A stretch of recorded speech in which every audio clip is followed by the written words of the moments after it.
All right, welcome back. If you have bucko fever, this is the place to be. The Ireland Contracting Nightly Sports Call. Give me a call, 412-575-2600. We're going to go out to Jerry in Maryland. What's up, Jerry? Jerry, you there? Yes. Thanks for calling. Long time listener, first time caller. Great show. Awesome, thanks. Just wanted to make a comment on what you said there about Josh Bell kind of being maybe the franchise type player here within a few years. Just wondered maybe, him another year or so into his contract or whatever, see what he does. Might end up being like a Pedro Alvarez or like a McCutcheon. Once they sign the big contract, they kind of lay an egg. Just wanted to get a comment on what you thought about that. I do not think he's a Pedro Alvarez. I think this guy is the real deal. That's why they drafted him and paid him that $5 million bonus when you could do that. They saw something in him. He had a great rookie year, kind of a slump last year, and I think that had a lot to do with changing positions. And now he's comfortable. He's comfortable at the plate. He's comfortable at first base. And there's no question in my mind he is trending in the right direction. If he's not the face of the franchise right now, he will be by the end of the season. He's an all-star. He's up there in home runs. He leads the league in RBI at 7 tonight. Total bases, 13 tonight. The guy is basically amazing right now, and not too many guys can replicate it. And I think you need to keep him around. And even if you don't agree with me, and you'd say it's only been a half a season he's been doing this, well, take the gamble. Take the gamble. Say, we're going to bet on this guy. And he is not the type of player that's going to sit back and relax after he makes all the money. Andrew McCutcheon, when he signed that deal, he was still really good. He had a couple years at the end of you maybe could have traded him a year before you did. He had some off seasons then, but I mean, he would light it up the second half of the season. But I think this guy is even bigger than Andrew McCutcheon. All right, we're going to go out to John out in Oakdale. What's up, John? Hey, this is John in Oakdale. I like Richie Walsh's opinion, but if I was the owners of the Pirates, I would take that money and sell Richie Walsh right down the river. And what would you sell me for? How much money could you get for me, John from Oakdale? I appreciate that. So let's go out to Twitter here. John from Oakdale wants to sell me. I don't know what I would go for. Can you get me a price tag on that?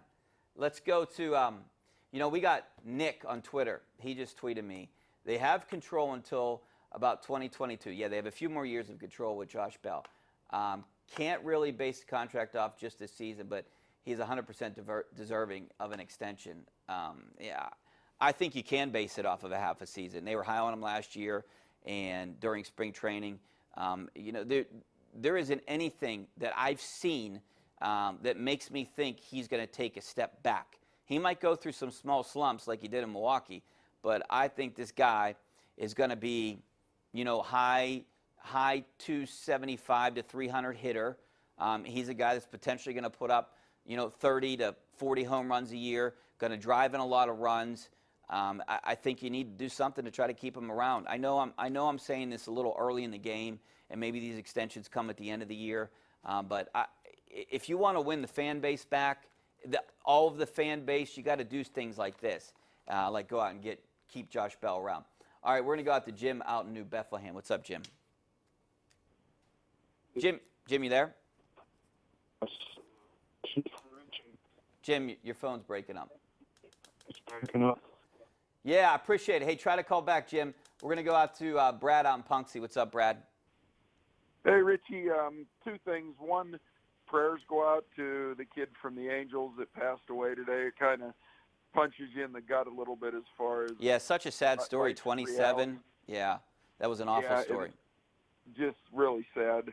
And what I wanted to bring up, and I know since Saturday, everybody's talked about the dysfunction in the Penguin locker room between Sullivan and Kessel.